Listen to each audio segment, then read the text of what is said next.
Election day is over and there's still no clear winner in the bitterly contested race for the White House. President Trump and Democratic challenger Joe Biden are in tight races in key battleground states, including Pennsylvania, Michigan, and Wisconsin, where ballots are still being counted. Overnight, President Trump said he thought he had won, even though many states still haven't been decided, and neither candidate has officially won the 270 electoral college votes needed for the victory. This morning, the president insinuated Democrats are attempting to steal the election. In a tweet, he said, quote, "Last night I was leading, often solidly in many key states. In almost all instances, Democrat run and controlled. Then one by one, they started to magically disappear as surprise ballot dumps were counted. Very strange, and the pollsters got it completely and historically wrong."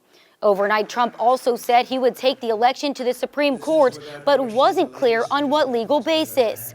Biden's team says it's ready to fight off any legal challenge to the election. If at some point he arrives before the Supreme Court with a novel proposition that ballots that were lawfully cast by eligible voters, but not yet counted by the time Donald Trump wanted them counted, that somehow they don't count anymore, he will be in for one of the most embarrassing defeats a president ever suffered before the highest court of the land. Biden's camp says they won't rest until every vote is counted and claim Trump's attacks are consistent with Republican attacks on the voting process to cast doubt on the election and disqualify ballots.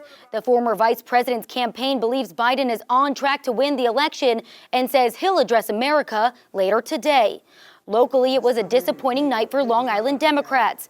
Democrat Jackie Gordon dropped well behind Republican Andrew Garbarino in the race to replace the retiring 2nd District Congressman Peter King. Democratic incumbent Tom Suozzi was slightly trailing Republican challenger George Santos, though many absentee ballots have not yet been counted. And in the 1st Congressional District, Republican Lee Zeldin seems to have fended off a challenge from political newcomer Nancy Goroff. There were a lot of absentee ballots that were submitted, and then you had the in-person early voting, and then, of course, the election day voting. And if it was a really close race at the end of the night, then you would go through that process of needing to count the absentee ballots in order to determine a winner. However, the margin being as large as it is, the absentees aren't going to change the result of this race. Democrats managed to retain control of New York State Senate, but Democrats are trailing in 6 of Long Island's 9 senatorial districts, including the 3rd District, where incumbent Senator Monica Martinez of Brentwood appears to have lost a long, hard-fought race to Republican Alexis Wyke. Remember, you can go to Newsday.com to get the latest information on the presidential race and local races that have not yet been decided. For Newsday, I'm Chelsea Irizarry.